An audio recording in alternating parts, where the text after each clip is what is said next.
Hello, I'm Christian Stevenson with the Mississippi State University Extension Service in Hancock County, joining you for another online presentation. Really appreciate you being here today. And if you're watching the recording on YouTube, I appreciate that as well. Would invite you to ask any questions that you may have. Put those down in the comments section. We'll see those and be really happy to come back and give you an answer. You're also free to give me a call or send me an email. You can see that information right here on this introduction slide. So feel free to give me a call or send me an email if you have any questions. Would be really happy to have you get in touch with me. So today we are going to talk about spices.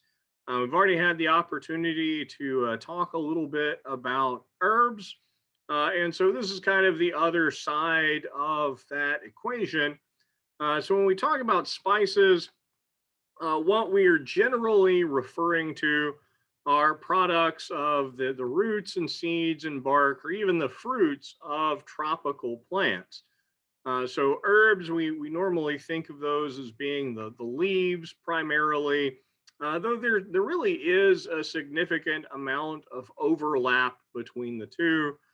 So there are some things that we might consider herbs and spices, and kind of the distinction may be a little bit more of a continuum than a strict one or the other. Spices are used as flavorings for food. They're also used as perfumes. And historically, there is a significant amount of overlap between the use of spices in food and the use of spices as medicine. So a lot of spices will have some historical use for different use by apothecaries or uses in traditional and folk medicine. So the spice trade has a significant amount of history, and really the information we have about the use of spices goes back as far as our written history. Even in Sumerian clay tablets written in cuneiform in the third millennium BCE, talks about different plants and their uses, both as being for food and for their medicinal use. Really early uses, things like garlic, go back a very, very long way, including into Egypt. And a lot of spices were used as parts of the embalming rituals used for the pharaohs in ancient Egypt, particularly cinnamon and cassia, which we normally refer to both of those as cinnamon now, or used as part of those rituals. Coming a little bit forward into Babylonia, the king of Babylonia, and that would be in around 700 BCE, grew a lot of different spices and herbs, including cardamom and coriander, thyme and saffron and turmeric, all of those being noted. One thing that I think is pretty significant is a lot of those spices really, the trade in spices started very, very early. So you see a lot of early trade in the Middle East and North Africa, and even into Greece and Rome. Across all of those areas, spices were being traded between those different cultures. During the reign of King Cyrus, there's a record of the purchase of 395,000 bunches of garlic. So that certainly represents a significant amount. And they've certainly been used. Of course, a lot of spices originate on the Indian subcontinent, and their spices, such as black pepper and turmeric and cardamom, have been used for thousands of years. Of course, Alexander the Great, Alexander the Second Macedon, and his conquest of that reached all the way to India, was really responsible for the introduction of a lot of those spices into Europe. So things like pepper and again, cassia and cinnamon, even ginger became very popular in ancient Greece. And of course, the Roman Empire traded very extensively in spices as well. Hippocrates, which was an early writer in medicine, wrote treatises regarding the uses of different herbs and spices, such as saffron and thyme and marjoram and mint.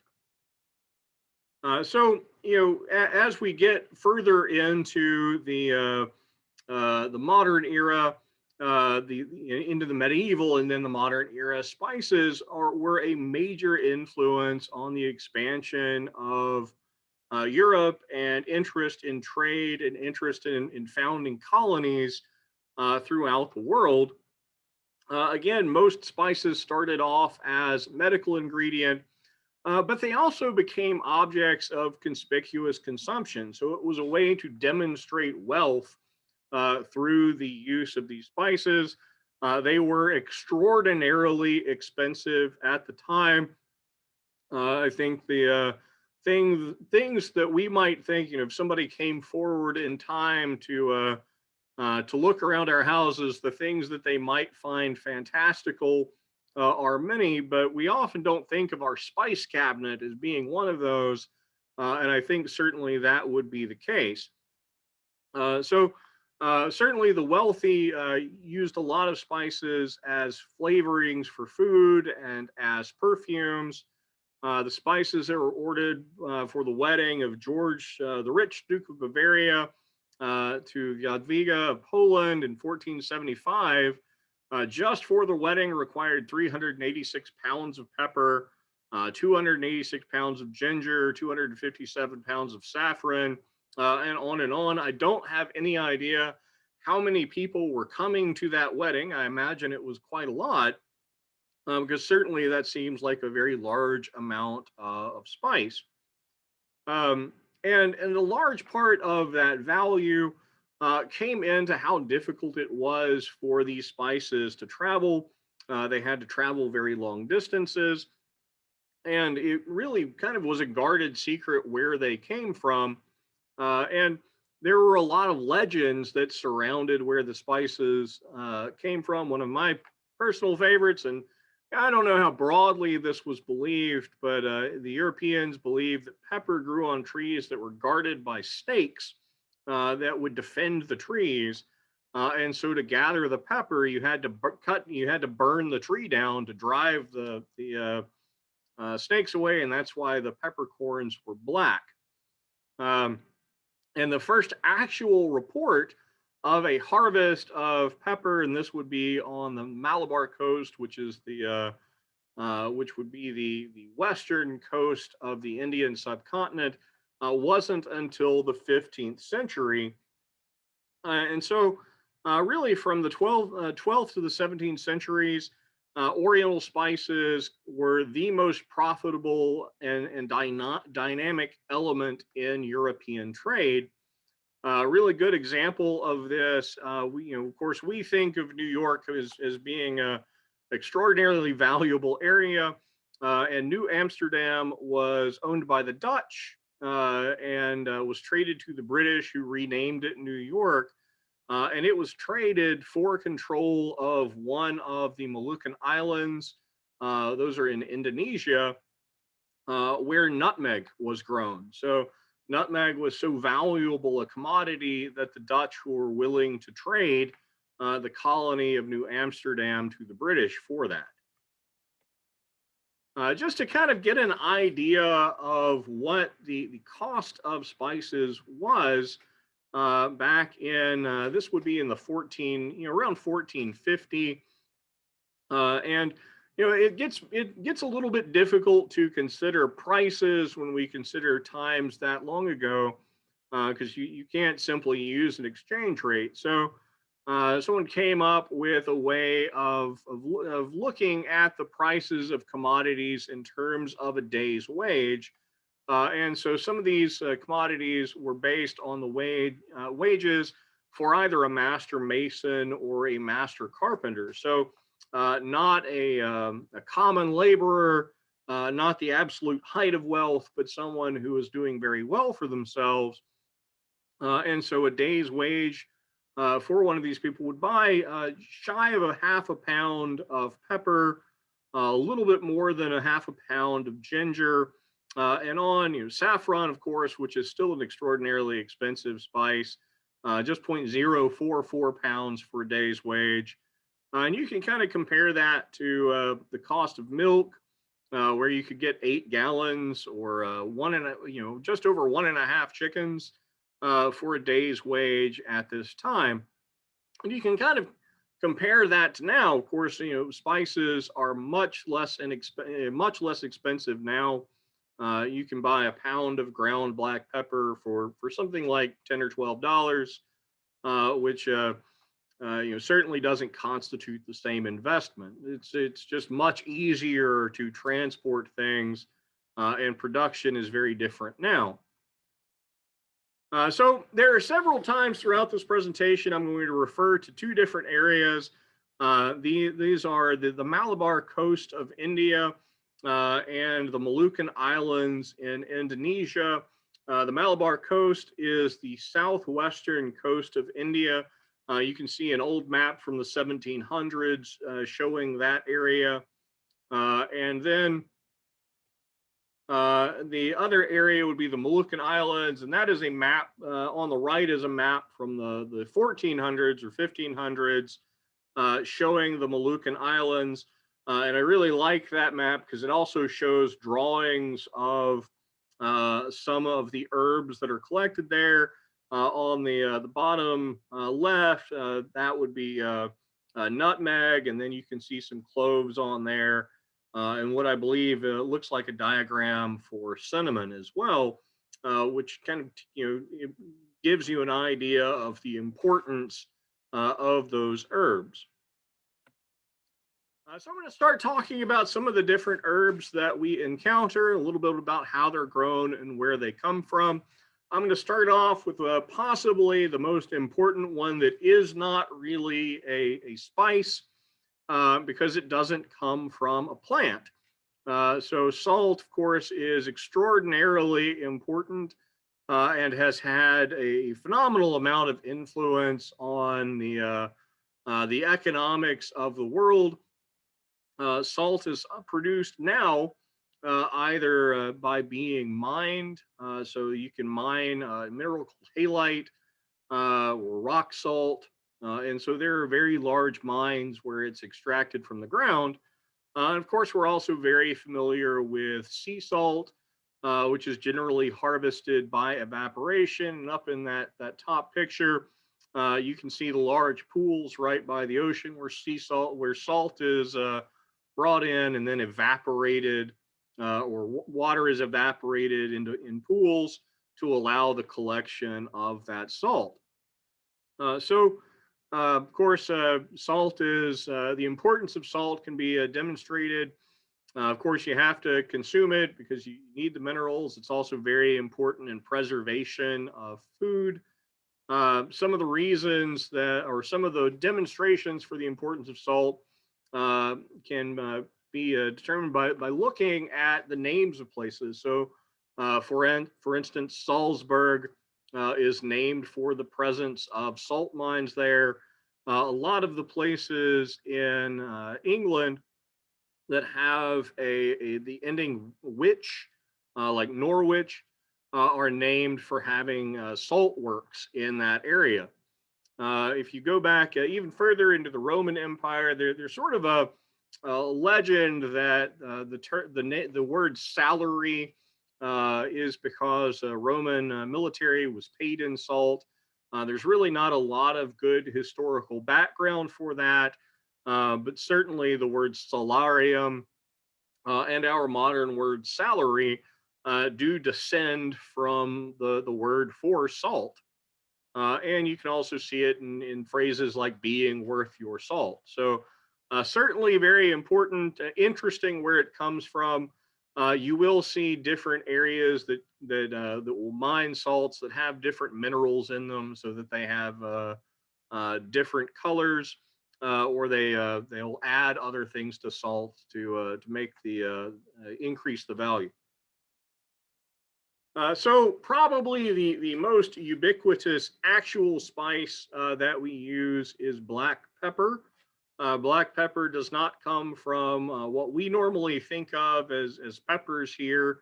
As vegetable growers, it comes from a plant called Piper nigrum, or the black pepper plant. It is native to the Malabar coast of India, which we just previously discussed, but it's now widely cultivated throughout the tropics in Southeast Asia, and has been introduced into tropical areas of Africa and also into the Americas as well for production. The plant itself is a woody climbing vine. It can reach heights of up to 30 feet, has 30 feet, has aerial roots that help support it, and it produces small flowers in spikes, maybe as many as 50 blossoms on those individual spikes. And those then produce a fruit that starts off green, and then as it reaches maturity, it turns red. And it is the molecule piperine that is in that fruit that give pepper its distinctive taste. Plant can be relatively easily propagated by stem cuttings. Does require a very long rainy season, high temperatures, and also prefers partial shade, so it can be grown under other trees. So in terms of production, once the fruit are matured, the fruit are boiled for about 10 minutes, and that causes them to turn black. And those whole black peppercorns are then ground.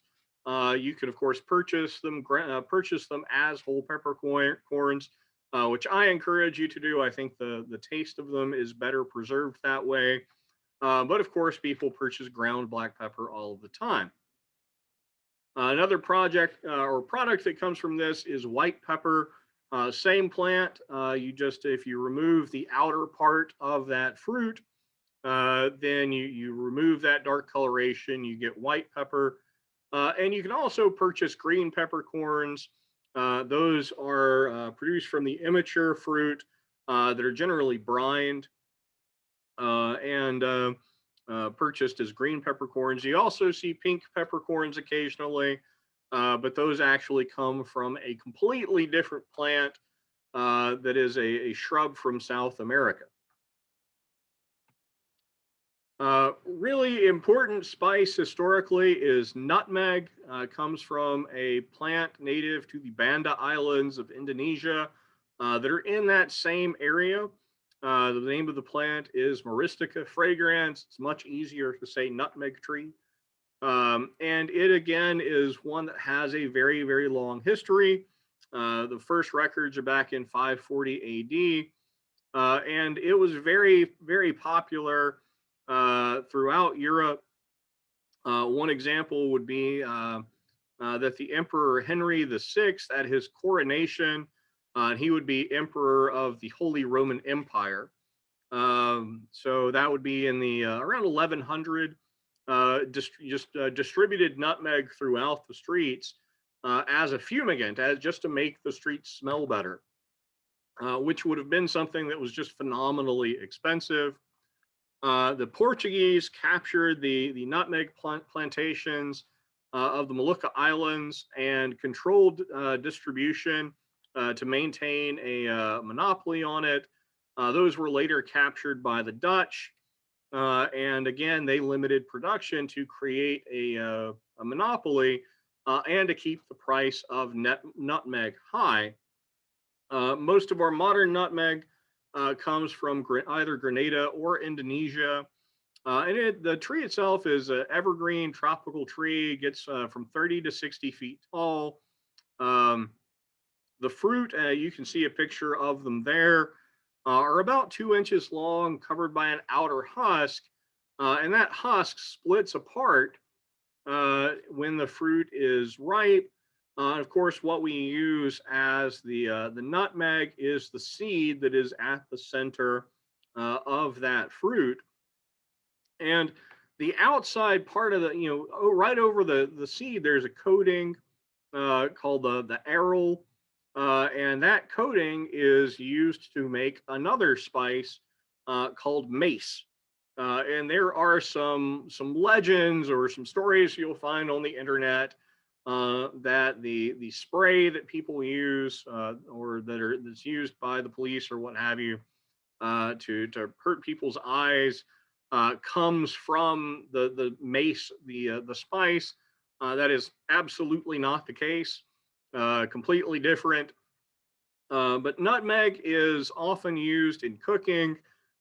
Modernly, of course, it's used very frequently in baking. I think one of the very frequent things that people will see is sprinkling a little bit of nutmeg over their coffee. And so that's probably one of the more common uses of it these days. But historically, very broadly used, again, a lot in baking and very expensive. Frequently, the equivalent cost in gold for a nutmeg seed. And if you are going to purchase nutmeg, I do encourage you purchase it whole rather than ground. It's going to preserve a lot better. You can just take a microplane and grind it, and it will be much better when used that way.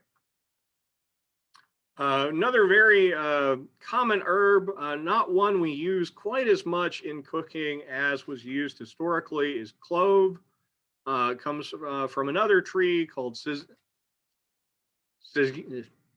clove tree. I'm not going to try it again. Also native to the Molucca Islands of Indonesia. Very commonly grown, humid tropical climates. Generally found at higher elevations, around 1,000 yards, 1,000 meters. And it is an evergrown tree. Grows up to around 30 to 40 feet tall. And the part that's harvested are the flowers. The flowers start off with a kind of pale color, slowly turn green, and then as the flowers are maturing, um, they turn a really nice bright red, actually really attractive just for their color. And they're harvested when they're at that fully mature stage, right before they open, and then just dried in the sun, generally for 5 to 7 days, to produce the whole cloves that we're used for, or that we're used to. One really common practice in Victorian England was to make pomanders using citrus or an orange and cloves. So you insert the cloves into them, and that was a gift to demonstrate the warmth of your affection in Victorian England. I did see a comment there in the chat area that someone had done that, and it's something that I did also growing up. So not a tradition that's gone by any stretch of the imagination. Another herb where there was an enforced limit on exportation, but cloves have been more broadly produced now, and certainly a lot more available. Uh, Ginger is a really common herb and one that, of course, we're very familiar with for cooking and baking. It's also one we can grow here in South Mississippi and other southeastern parts of the United States. Zingiber officinale, native to maritime Southeast Asia, so islands in Southeast Asia, Malay Peninsula, and in Indonesia. One of the first exported spices grown for the rhizome. So the part that's actually harvested is that rhizome underground. Does very well in warm, humid climates. Generally prefers really loose soil with good drainage. And you can plant ginger. You just cut the rhizomes into about 1 to 1.5 inch pieces. Let them sit for a day or so to allow that cut to form a callus. You do the same thing with a potato before you put it in the ground. Plant those about 2 to 4 inches deep in the spring.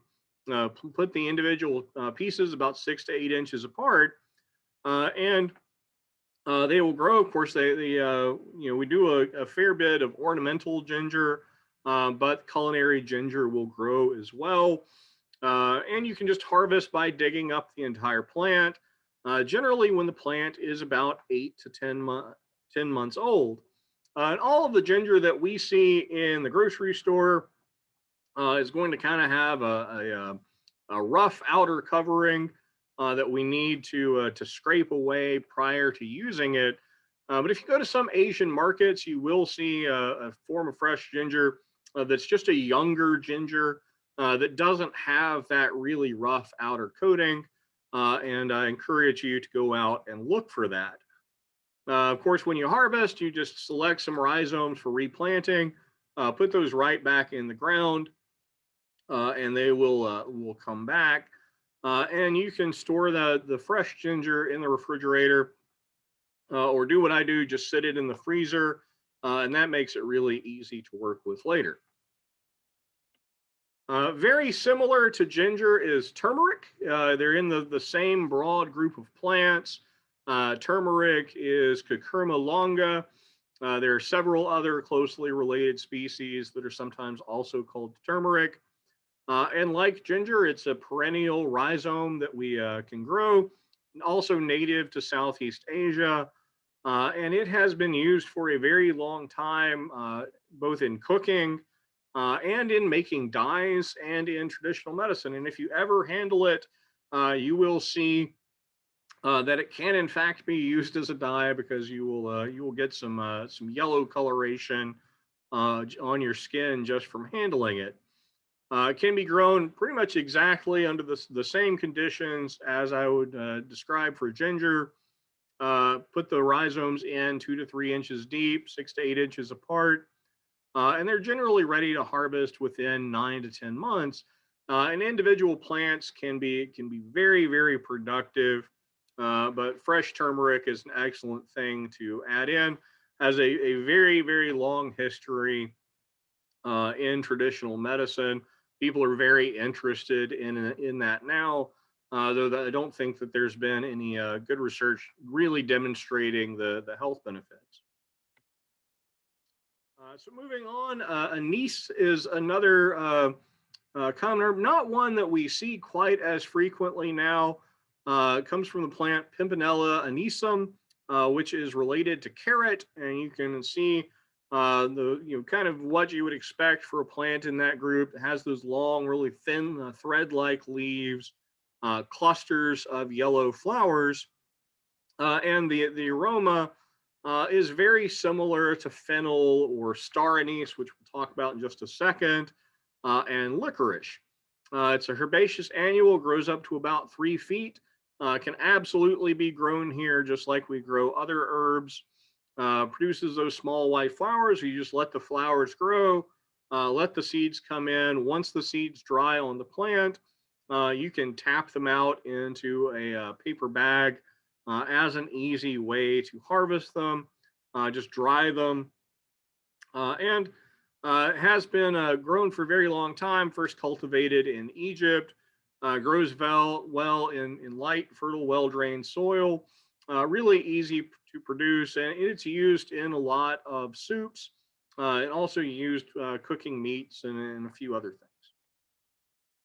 Because fennel is a little bit expensive to produce, a lot of what we, or excuse me, anise, a lot of what we see is star anise, which is Alyssium verum, which is a mid-sized evergreen tree that is native to Vietnam and China.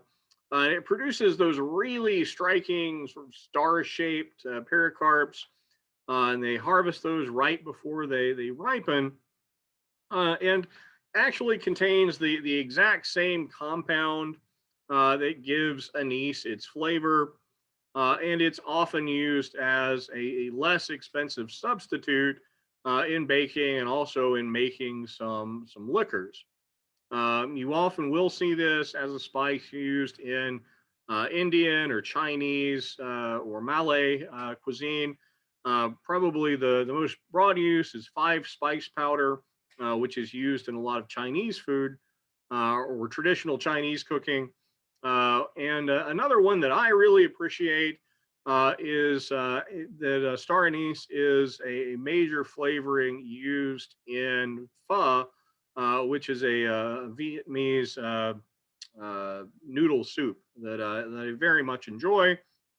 One thing as I was preparing this presentation, I found a note that star anise is sometimes steeped in coffee to enhance its flavor. And as I am a big fan of coffee, I am going to have to give that a try and let you know how that turns out. One other interesting note about star anise is that up until fairly recently, it was used as a source for a precursor in the production of the anti-influenza drug Tamiflu. Interesting kind of note on the medicinal use as well. Kind of keeping in that same flavor profile, there is licorice. Again, Glycyrrhiza glabra. Again, this is actually a legume, herbaceous perennial. It's actually native to southern Europe, so we're back with one that comes from southern Europe. Generally, planted and then harvested about 2 to 3 years later, and what is harvested is the root. The plant produces a very extensive root system, and so they'll dig up and harvest the horizontal roots, and do that without actually killing the plant. And Really strong flavor, of course. Most commonly, we are familiar with that as a flavoring for candy, though, because the flavoring is very similar to anise. A lot of times, actual licorice isn't used in making licorice candies. One other note is you will frequently see this spelled several different ways. So I just picked one and ran with it. So there are several correct ways to spell that. One important note for licorice is that you do want to, if you have actual licorice, you do want to keep your consumption fairly low. I don't have a lot of difficulty with that, but excessive consumption of licorice can actually cause potassium levels to decrease and lead to some pretty severe health issues. But you have to eat more than 2 ounces for several days, and I simply do not see that happening for me. All right.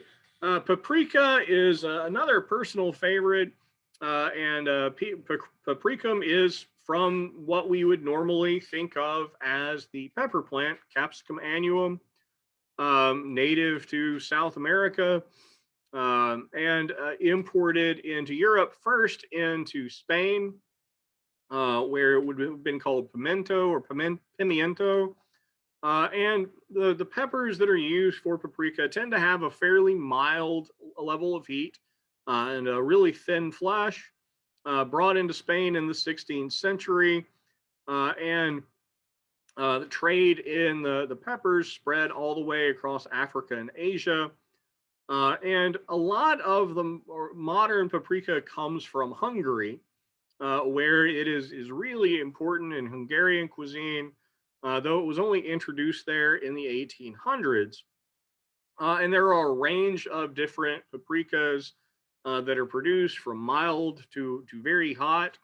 The sweet paprika, which is probably what we're most familiar with, is composed just of the outside part of the fruit, with more than half of the seeds removed. And then hot paprika will retain some of those seeds and stalks that can contain more of the capsaicin that gives peppers their heat. Um, you can see there, they harvest the peppers. Peppers grow just like we would expect them to, and they dry them usually hanging. You can see a picture of that up in the top left. though they do harvest a phenomenal amount of them for the production of paprika. Really good when you're cooking poultry, especially. Really adds a lot of great flavor to what you're eating.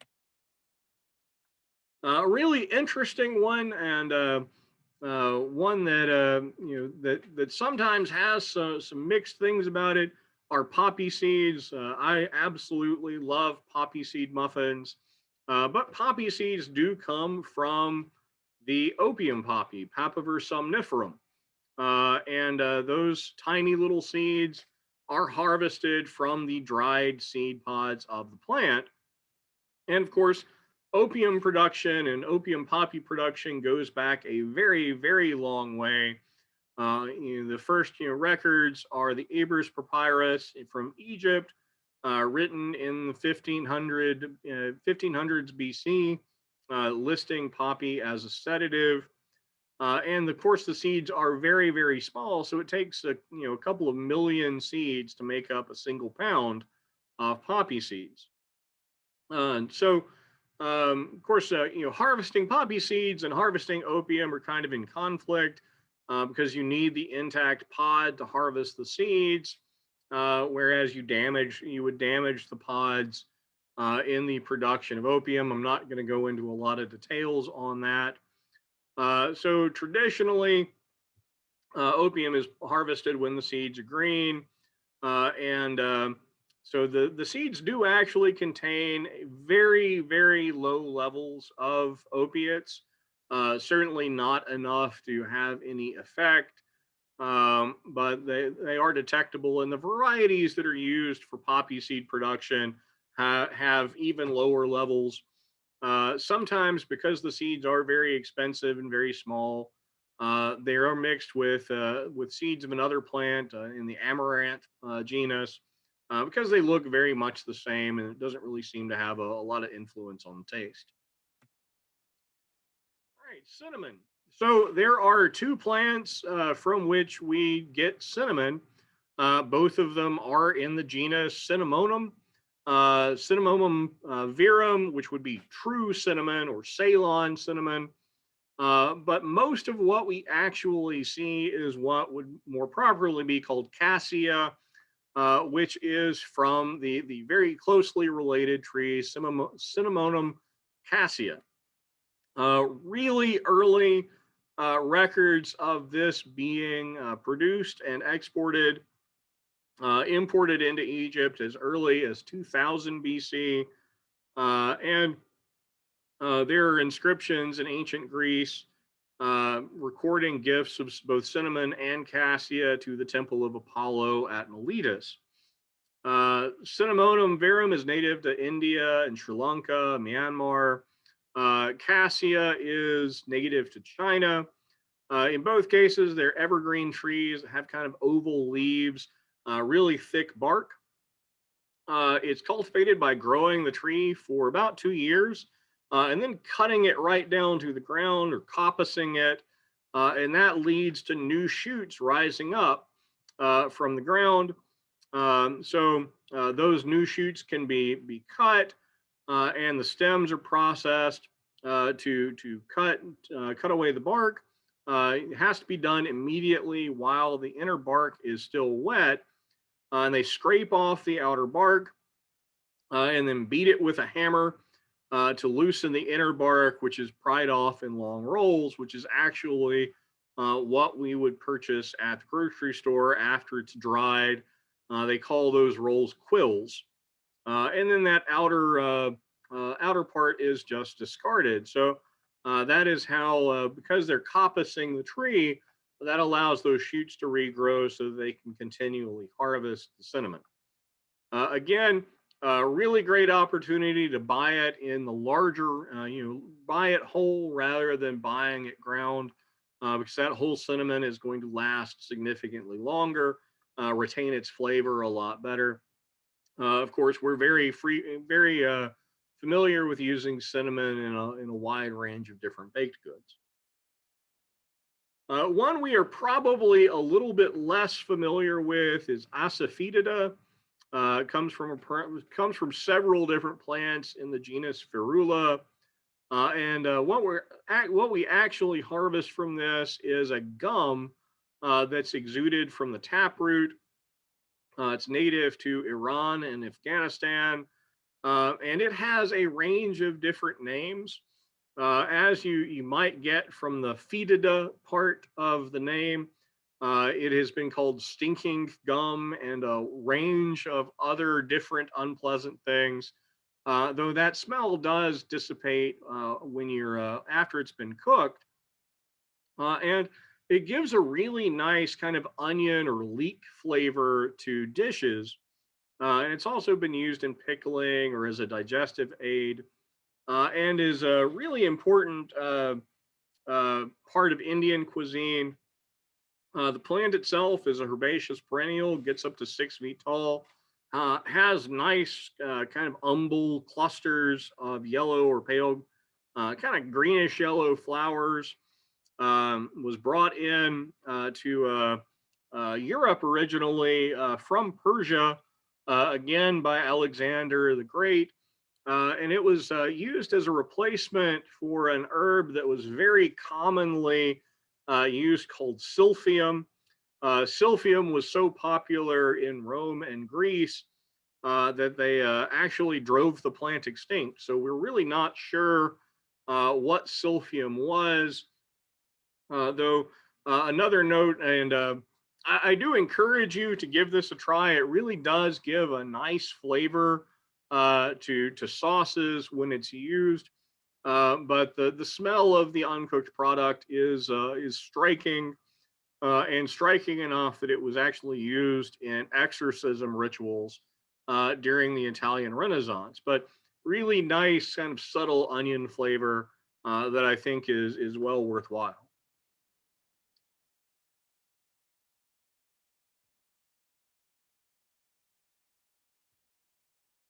Um, no, just a quick question that I saw in the chat area. Where can you get it? Sometimes you can find it at grocery stores in their spice section. You may need to go to a specialty grocery store for something like that, or a larger grocery store to find that. Of course, the internet is certainly opened up a lot of options for that. So it's perfectly okay to order it offline as well.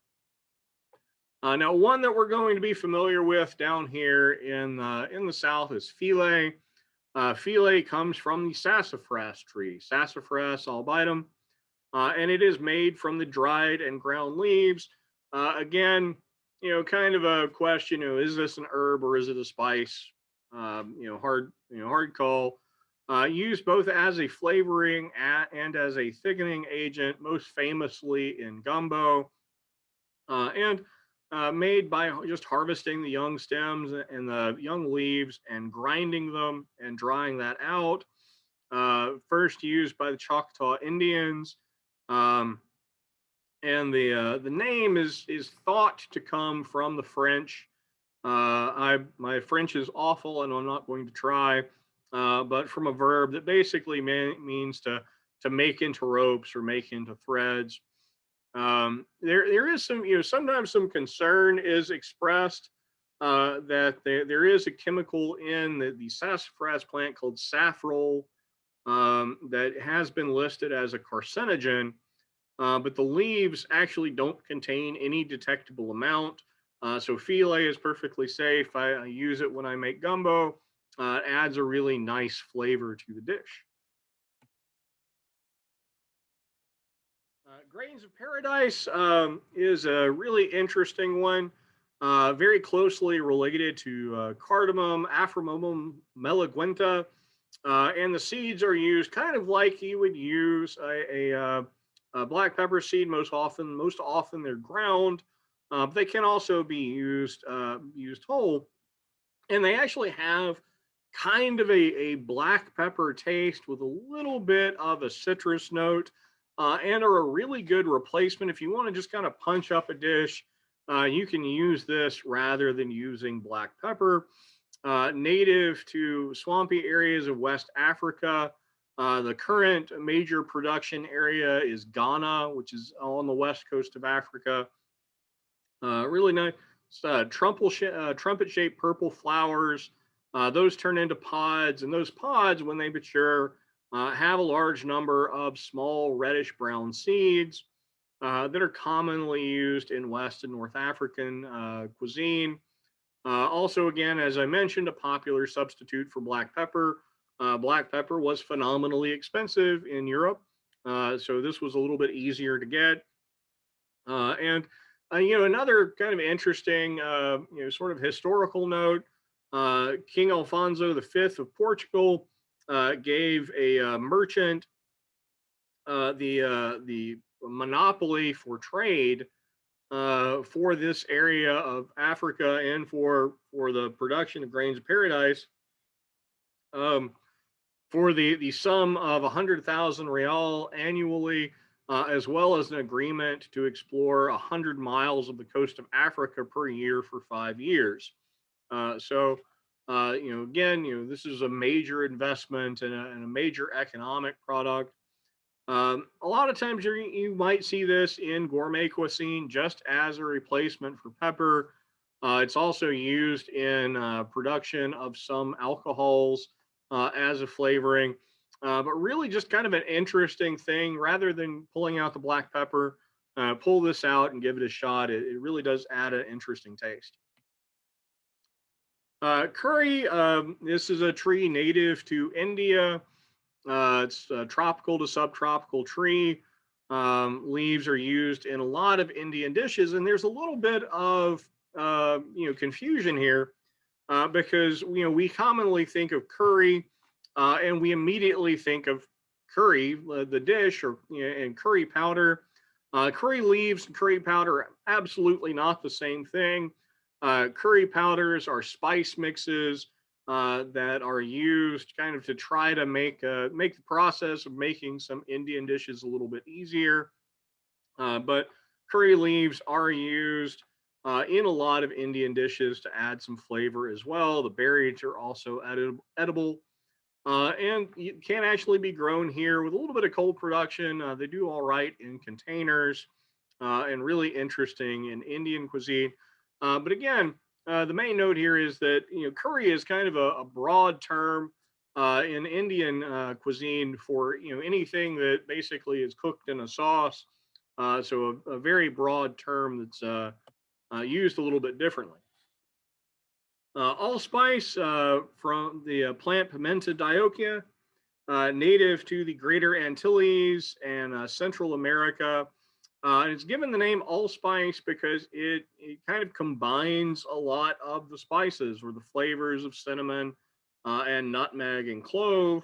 So it makes a really great addition to a lot of baking.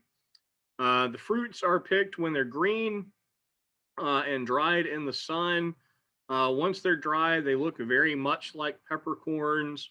And the allspice tree itself is very frequently used in Jamaican cooking for smoking meats, other things like that, where that allspice plant grows.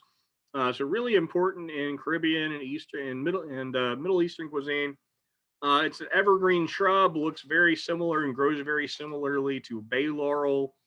Does very well in containers, and the there is a story. When this plant was first being grown, they wanted to try to break the monopoly on the production of allspice. So they took the seeds, mature seeds, and planted them other places, and they were completely unable to get them to germinate. So the allspice berries are eaten by birds, and that's how the plant is spread. And the plants need to be the seeds have to go through that sort of scarification process in order to be viable for germination.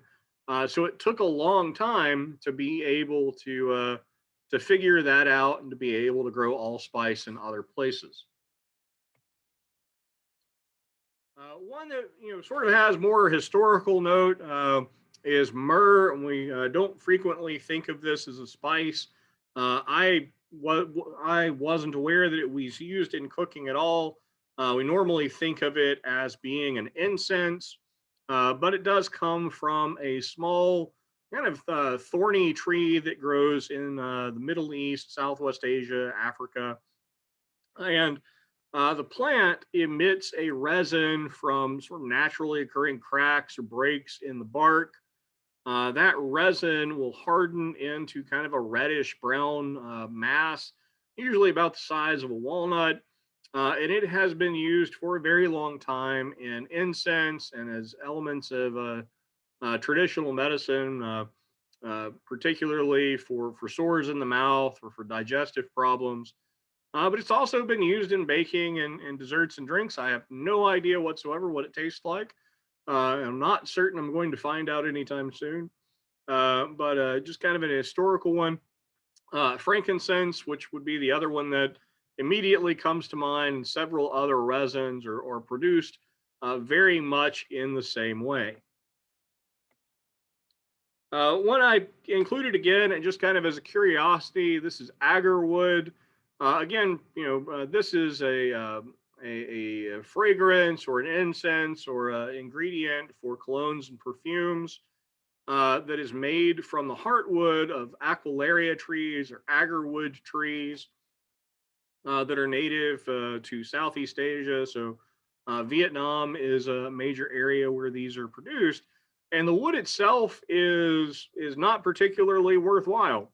The wood is just kind of a pale color, but when the tree is invaded by an ambrosia beetle, that beetle will introduce a fungus, and that fungus reacts in the wood to produce a darker color and to produce a really nice fragrance that comes from the wood. It's also one of the most expensive natural raw materials in the world. It comes in at about $5,000 a pound, because all of the harvesting has to be done by hand. Um, the value of this crop was actually leading to the endangerment of the trees that can be host to it. So they have started plantations and manually or artificially inoculating the fungus into plants in order to prevent the extinction of the host trees.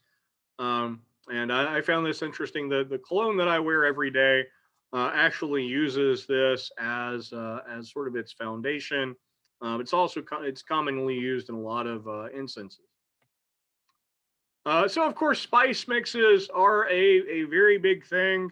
One of the ones that we run into very frequently, some at some point in the year, is going to be pumpkin spice. Um, I always start looking for it very early because my wife enjoys it quite a lot. And pumpkin spice, for all people talk about, people going crazy over it. The ingredients of pumpkin spice really are kind of a foundational mix of different spices that have been used in European and American cooking for as long as there has been spices in European and American cooking. So cinnamon and nutmeg and ginger, cloves and allspice. The first recipe that you can find for this written down was in American Cookery, which is published in 1796, and certainly been around for a very, very long time. Of course, in coffee is one way, or in lattes is one way we very frequently see it now. And maybe I might agree that putting it in spam is a bridge too far for me. But very common mixture of spices in the history of the Americas. Five spice very frequently used in Chinese and Vietnamese cuisine. Again, the ingredients of star anise or ground cinnamon, fennel. I think I talked about Szechuan peppers in another presentation, but you can kind of mix or match either Szechuan peppers or whole black peppercorns. And cloves all make up this really principal ingredient for a lot of Asian cuisine. There are a lot of mixes. This is Ethiopian spice mix used in beef stews and lentils and with roasted vegetables. You can see they've got chili peppers, cayenne, paprika, so a lot of good peppers going on there. Some onions and ginger and cinnamon and garlic. Really great mix to add to a stew. Garam masala, I include as a kind of an example when we start talking about curry powders. So, this would be an example of one of the spice mixes that is used in a lot of Indian cooking and combines coriander and cumin and cloves and cardamom, some bay leaves and chilies and cinnamon to a really nice mixture of spices. The term garam masala literally just means hot spice mixture. And so this is one recipe. There are hosts of different recipes for it because there are all sorts of regional variations that you'll find in different cuisines. Just a note on storing spices. All of us tend to have a spice cabinet that kind of, has a bunch of stuff in it, and that stuff may have been sitting there for quite a long time. Dried spices and herbs do lose their flavor over time. It's best to store them in a cool, dry place away from direct light. So, in a drawer or cabinet is better than out in the open. You don't want to store them near the oven because the heat coming up from there can damage them. Make sure you keep them in good sealed containers. And with that, a ground spice is going to last about 6 months. Whole spices will last significantly longer than that, so they can last as much as 5 years. If you've got a spice and it's been sitting for a little bit, and you might be a little bit concerned that it's lost some of its flavor, you can revive it a little bit by putting it in a dry skillet and just toasting it lightly. Just at a low. You don't need to put a lot of heat on it. Just a low heat. Really kind of just kind of wake that spice back up. Just be careful not to overheat it and burn it. But I can kind of bring it back to life a little bit to get some more use out of it. So I hope you enjoyed this. If you're watching on YouTube, I appreciate you being here. Again, any questions down in the chat section, I encourage you to hit the subscribe button. So thank you very much.